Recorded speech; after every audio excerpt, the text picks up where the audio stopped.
A federal jury has ordered Google to pay a $425 million fine for improperly snooping on people's phones. So the class action lawsuit claimed Google tracked users' online activity even when people took advantage of privacy controls. So this case now covers 98 million devices used in the U.S. between 2016 and 2024.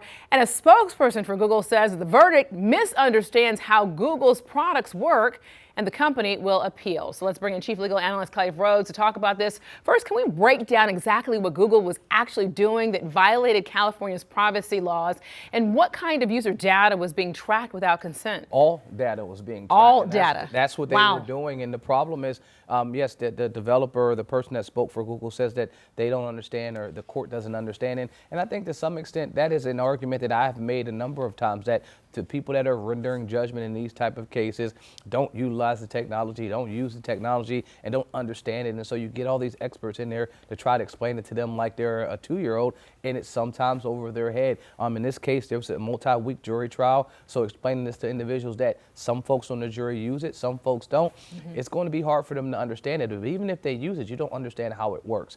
So what they were doing is, if you have the ability to turn off their tracking of your information, individuals that were using it believed that that was shutting it completely down. But it wasn't. They still were tracking it through third-party apps. And so they're saying, well, why do you give me the ability to turn this off if, in essence, I'm not turning it off? Yes, you individually won't be tracking it, but then if you can circumvent my decision to turn it off by tracking it through another user's third-party app, then hasn't that defeated the purpose of me turning it off? Google was saying, and I do understand what they're saying, that if you have your phone and you turn off the individual tracking or any type of, capturing any information, we won't capture that. But if you haven't turned it off on something else, say Uber Eats or some other program, they're capturing it. Well, Google will then be able to take it from that third-party app. That's exactly what's happening. Google's saying it's not us, it's them. The court is saying, no, it's you. You guys have built these things into your program. You should have ways to do it. And this isn't the first time Google's been in this situation. They had a lawsuit last year, a multi-billion-dollar suit. They settled out of court alleging this same exact thing. And Google was what now? Said, we'll delete the information that we acquired. 90+ million users in that case. Well, so what real protections or reforms can prevent this from happening again? I mean, cases like this, you get hit with a couple $billion fines. You get hit with multiple lawsuits that are in the hundreds of millions. I mean, yes, they're a multi-billion-dollar company, so it's not this, it's not apples to apples.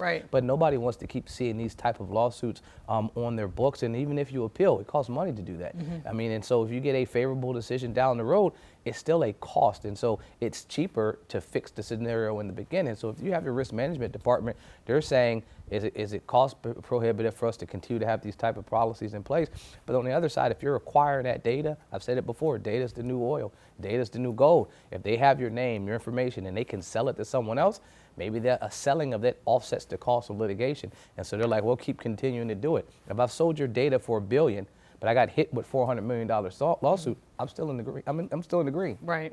All right, talk about costs. Everybody pays attention when we talk about money, right? So with this $425 million settlement, how will that actually impact the 98 million users affected by this? Well, this is that Reaganomics, trickle-down effect. That's the best way I can describe it. I mean, it totals to whopping, not 4 million, not 400, not 4,000, but $4 per user. I mean, that's 2 lottery tickets. Everybody knows that who wins, and I hate saying this as an attorney, but it's the law firms that win in this scenario. They're going to get at the very minimum a third. So you're talking about a third of $400 million. Now that's if this stays.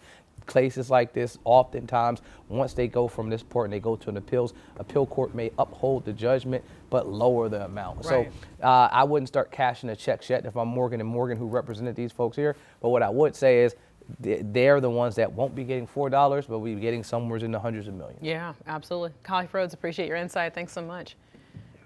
Queen City News Plus. Just search Queen City News on your smart TV's app store.